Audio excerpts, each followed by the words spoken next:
उन्होंने आपकी मदद की पीपी किट देके।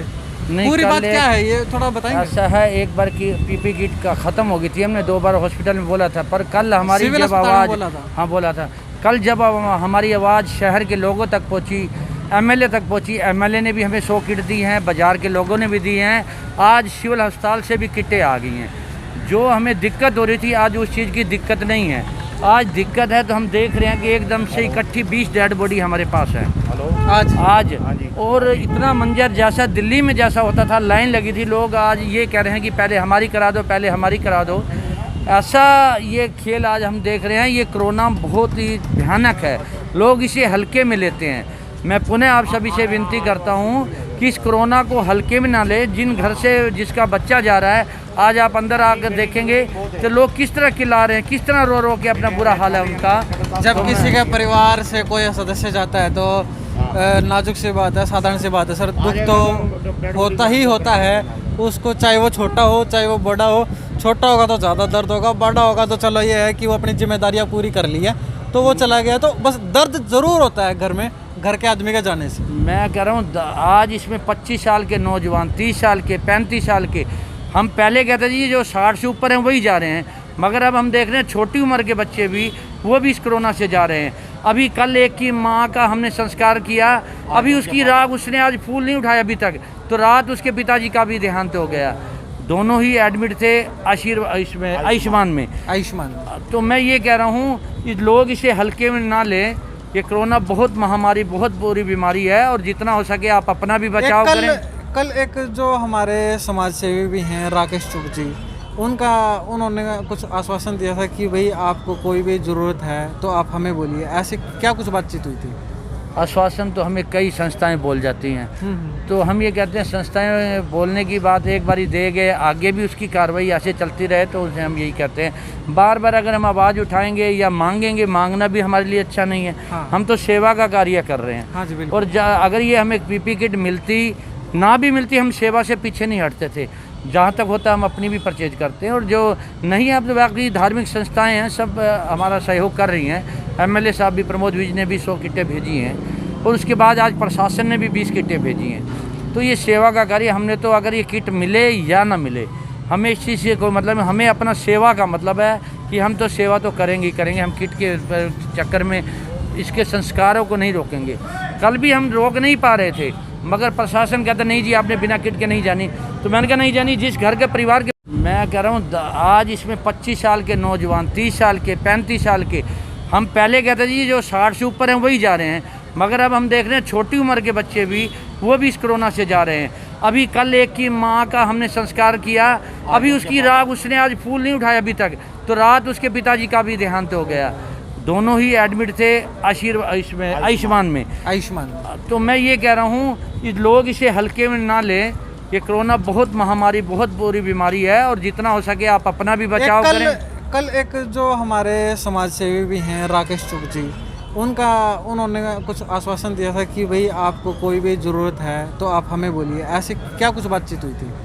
आश्वासन तो हमें कई संस्थाएं बोल जाती हैं, तो हम ये कहते हैं संस्थाएं बोलने की बात एक बारी दे गए, आगे भी उसकी कार्रवाई ऐसे चलती रहे, तो उसे हम यही कहते हैं। बार बार अगर हम आवाज़ उठाएंगे या मांगेंगे, मांगना भी हमारे लिए अच्छा नहीं है। हाँ। हम तो सेवा का कार्य कर रहे हैं। हाँ जी, बिल्कुल। और अगर ये हमें पीपी किट मिलती ना भी मिलती, हम सेवा से पीछे नहीं हटते थे। जहाँ तक होता है हम अपनी भी परचेज करते हैं, और जो नहीं है, अब तो बाकी धार्मिक संस्थाएं हैं सब हमारा सहयोग कर रही हैं। एमएलए साहब भी, प्रमोद विज ने भी 100 किटें भेजी हैं, और उसके बाद आज प्रशासन ने भी 20 किटें भेजी हैं। तो ये सेवा का कार्य हमने तो, अगर ये किट मिले या ना मिले, हमें इस चीज़ से कोई मतलब, हमें अपना सेवा का मतलब है कि हम तो सेवा तो करेंगे ही करेंगे। हम किट के चक्कर में इसके संस्कारों को नहीं रोकेंगे। कल भी हम रोक नहीं पा रहे थे, मगर प्रशासन कहता नहीं जी आपने बिना किट के नहीं जानी, तो मैंने कहा नहीं जानी, जिस घर के परिवार के बच्चे रो रहे हैं, हमें संस्कार करने दो, हमें कुछ नहीं होता। हम उस मालिक का बार बार शुक्राना करते हैं जिसके आशीर्वाद से ये सेवा का कार्य होता है। एक और बात है चमन जी, जब समय आएगा तब उसके आगे किसी की नहीं चलेगी। वो तो और जब समय नहीं आएगा तो वो भी कोई बिगाड़ नहीं सकता जब तक समय नहीं आता। ये बात मैंने अपने परिवार वालों को कही थी। उन्होंने एक बार ये कहा था कि आपने कोरोना के संस्कार नहीं करने, तो मैंने कहा बेटा अगर हमें ये संस्कार नहीं करने दोगे और नहीं करेंगे फिर मुझे कोरोना होगा, क्या आप रोक लेंगे उसे? सही बात। तो इसलिए परिवार ने मेरे साथ सहमति दी है और मैं उस परिवार की सहमति से सेवा का कार्य कर रहा हूँ। अगर परिवार मेरे साथ सहमत नहीं होता, उसमें झगड़ा होता, तो सेवा करने का भी कोई फायदा नहीं। तो मन से काम नहीं होता है। हाँ, नहीं होता। अब हम मन से और हमारे परिवार के साथ कर रहे हैं, बाकी मेरे कपिल जी नमस्कार। हाँ जी। क्या कुछ कहना है? कल जैसे पीपी किट की कमी हुई और फिर समाज सेवी जो मार्केट के प्रधान हैं उन्होंने सहयोग किया। अभी जैसे चमन जी बता रहे थे कि जो पानीपत के शहरी विधायक है प्रमोद विज जी, उन्होंने भी सहयोग किया, 100 किट उन्होंने भी दी। क्या कुछ कहना है? मगर ये देखो, कल की हम जैसे पीपी किट कम से कम हमारे पास हमने 20-22 संस्कार थे कल कोविड के। तो हमने ही पहले यहाँ पे शिवपुरी जब जिस टाइम फुल होगी, हम फिर 13-17 वाले में गए, वहाँ उसको फुल रात 9:30 बजे हम अपनी दुकान पर आए हैं। कमी हुई और फिर समाज सेवी जो मार्केट के प्रधान हैं उन्होंने सहयोग किया। अभी जैसे चमन जी बता रहे थे कि जो पानीपत के शहरी विधायक है प्रमोद विज जी, उन्होंने भी सहयोग किया, 100 किट उन्होंने भी दी। क्या कुछ कहना है? मगर ये देखो, कल की हम जैसे पीपी किट कम से कम हमारे पास हमने 20-22 संस्कार थे कल कोविड के। तो हमने ही पहले यहाँ पे शिवपुरी जब जिस टाइम फुल होगी, हम फिर 13-17 वाले में गए, वहाँ उसको फुल रात 9:30 बजे हम अपनी दुकान पर आए हैं। तो ये देखो, एक पीपी किट डालने के बाद 5 मिनट बाद कोई परिवार का बंदा डालता है तो उसकी हालत वो ख़राब हो जाती है। तो हम तो सारा दिन सुबह से लेकर रात तक डाल के रखे थे। एक पीपी किट से काम तो चलता नहीं।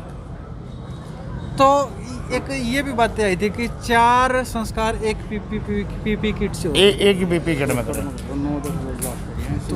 ठीक है। हाँ, तो अब आप पानीपत की जनता को क्या कुछ कहना चाहोगे? हम पानीपत की जनता को पहले तो मैं ये कहना चाहता हूँ कि 2 ट्रेनें पानीपत के अंदर रुकी थी।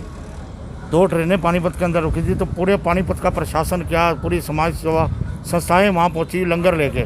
हम आज 1 साल हो गया है संस्कार कर रहे हैं, पानीपत के लोगों का संस्कार कर रहे हैं। तो क्या हमारे लिए कोई सेवा नहीं बनती?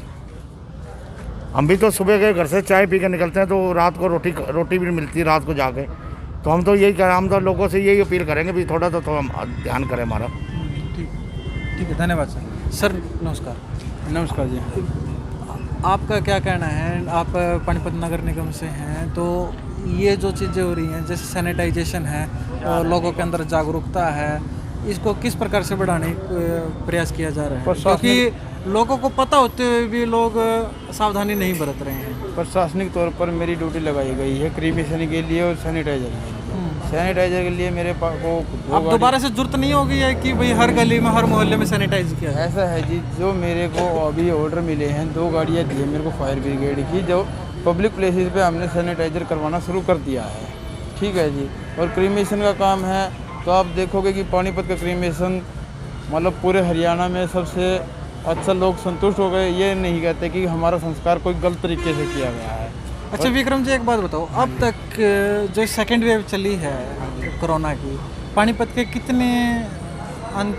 कितने लोग पूरे हो चुके हैं इसमें? अभी तक जनवरी से लेकर और अभी तक करीब 130-32 के आसपास हो चुके हैं। 130 से 32 के आसपास हम संस्कार कर चुके हैं। हाँ, वो कुछ दिल्ली के एड्रेस के, कुछ पानीपत के, उसमें हम मतलब ओवरऑल इसमें सारे हैं। हाँ जी। तो 1 जनवरी से लेकर